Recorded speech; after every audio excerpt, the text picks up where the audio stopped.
അപ്പോൾ ഇന്ന് കുറച്ച് വെറൈറ്റി ആയിട്ട് തായ്ലൻഡ് പിടിക്കാം കേട്ടോ.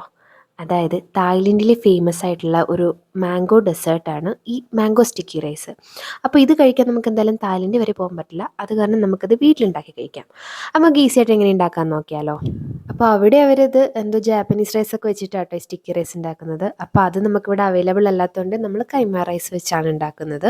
അപ്പോൾ അതിനുവേണ്ടി അരക്കപ്പ് കൈമ റൈസ് 2 മണിക്കൂറോളം കുതിർത്തിട്ട് അതിൻ്റെ ഒരു രണ്ടിരട്ടി വെള്ളത്തിൽ ഒന്ന് വേവിച്ചെടുത്തിട്ടുണ്ട് കേട്ടോ. അപ്പം അത്യാവശ്യം വെന്തുടഞ്ഞു പോകുന്ന പോലെ നമുക്ക് എടുക്കാം. അപ്പോൾ എൻ്റെ ഇതിലൊരു ശകലം വെള്ളം കൂടിപ്പോയി. അപ്പം നിങ്ങൾ അത്രയും വെള്ളം ഒഴിക്കണ്ട കേട്ടോ.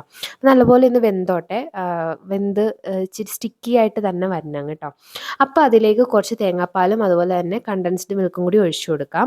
ഇത് നല്ലപോലെ ഒന്ന് മിക്സ് ചെയ്തെടുക്കാം കേട്ടോ. ഇപ്പോൾ കാണുമ്പോൾ നിങ്ങൾക്ക് ഇച്ചിരി ലൂസായിട്ട് തോന്നും, പക്ഷേ ഇത് ആറിക്കഴിഞ്ഞപ്പോഴും നല്ല കറക്റ്റ് ടെക്സ്ചറിൽ എനിക്ക് കിട്ടി കേട്ടോ.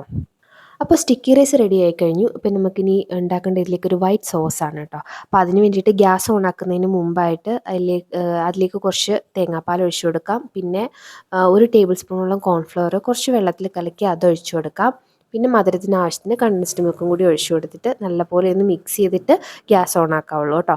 എന്നിട്ട് നമുക്ക് ഈ സോസ് കറക്റ്റാക്കി പരുവത്തിന് ഒരു കറക്റ്റ് സോസ് പരുവത്തിന് എടുക്കാം കേട്ടോ.